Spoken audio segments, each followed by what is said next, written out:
Gagamba ng pighati. Sa isang liblib na baryo sa Ilocos, may isang batang ulila na nagngangalang Berto. Mahina, payat, at laging marumi ang kanyang suot. Wala siyang pamilya, kaya't madalas siyang pagtripan ng mga kabataan sa baryo. Ang pinakamasama sa kanila ay si Dado, isang binatang may matigas na kamao at pusong bato. Walang sino mang tumututol sa kanya dahil alam nilang walang awa si Dado kapag galit. Isang gabi, habang pauwi si Berto mula sa kakarampot niyang kita sa pagpuputol ng kahoy, bigla siyang hinarang ni Dado at ng dalawa nitong kaibigan. Walang babala, sinuntok siya ni Dado sa sikmura, dahilan upang siya ay bumagsak sa putikan. "Akala mo makakalusot ka, ha?" bulong ni Dado, nakangisi. "Walang magmamalasakit sa'yo kahit anong gawin namin." Hinila nila si Berto papunta sa kakahuyan, malayo sa sinumang maaaring makakita. Sinimulan nila siyang bugbugin sa tiyan, sa mukha, sa tagiliran. Ramdam ni Berto ang bawat suntok, bawat hampas, bawat sakit. Ngunit nang akala niyang tapos na, may kinuha si Dado mula sa kanyang bulsa, isang matalim na balisong. "Paalam, Berto," bulong niya bago tuluyang isaksak ang patalim sa sikmura ng bata.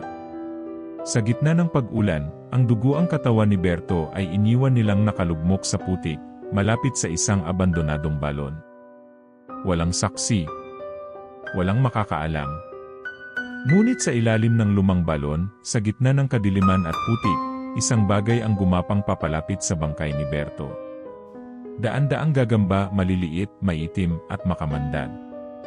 Unti-unting bumalot ang mga ito sa kanyang katawan, hanggang sa ang isa sa kanila, isang mas malaki, mas matanda, at mas malaswa ang itsura, ay gumapang papasok sa kanyang bibig. Isang malakas na pagyanig ang dumaan sa lupa. Sa sumunod na segundo, gumalaw ang bangkay ni Berto. Ngunit hindi na siya bata. Dahan-dahan siyang umahon mula sa balon, ang kanyang balat ay matigas at makintab na parang exoskeleton, ang kanyang mga daliri naging mahahabang paa ng gagamba, at sa kanyang mukha, dalawang mapulang mata ang nagbukas, nagliliyab sa galit. Si Berto ay bumangon muli. At gusto niyang gumanti.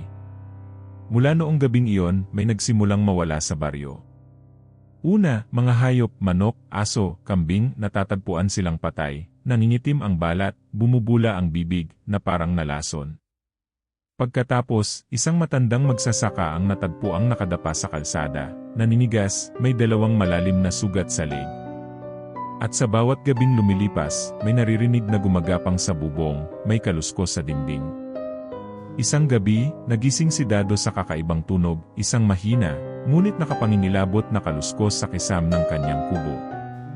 Dahan-dahan niyang inabot ang kanyang patalim sa ilalim ng unan. Tahimik. Ngunit biglang may bumagsak mula sa kisam.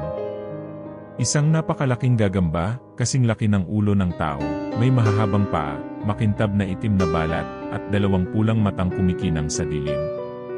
Napasigaw si Dado, ngunit bago pa siya makatakbo, isang malamig na boses ang narinig niya. "Bakit, Dado? Natatakot ka?" Nanlaki ang mata ni Dado. Ang tinig na yon. Hindi maaaring magkamali. "Berto." Isang nakangising mukha ang bumuo sa katawan ng gagamba. Ang aninong iyon, ang hugis ng bibig, ang mga mata, lahat ay pamilyar. Sa isang iglap, lumundag ang halimaw at kinagat siya sa leeg. Hindi siya nakatakbo. Hindi siya nakapagsalita. Sa loob ng ilang segundo, bumalot ang lason sa kanyang katawan. Nanginginig siya, nanigas, at bumula ang kanyang bibig. At sa huling segundo ng kanyang buhay, narinig niya ang boses ni Berto, bumubulong sa kanyang tenga. Hindi lahat ng patay ay nananatiling patay. Kinabukasan, natagpuan ang katawan ni Dado sa kanyang kubo. Walang nakakita kung paano siya namatay, ngunit sa kanyang leeg, may iniwang marka, dalawang butas, parang kagat ng isang napakalaking gagamba. At sa dingding ng kanyang kubo, may isang duguang guhit. 8 galamay. Nagustuhan ni Eva ni kwentong igi. Huwag kalimutang mag-like, mag-share, at mag-subscribe para sa mas marami pang nakakakilabot na kwento. I-click ang notification bell para hindi mahuli sa susunod na takot. Laging tandaan, huwag mong galitin ang mahina. Dahil minsan, ang iniisip mong mahina ang magiging iyong bangungot.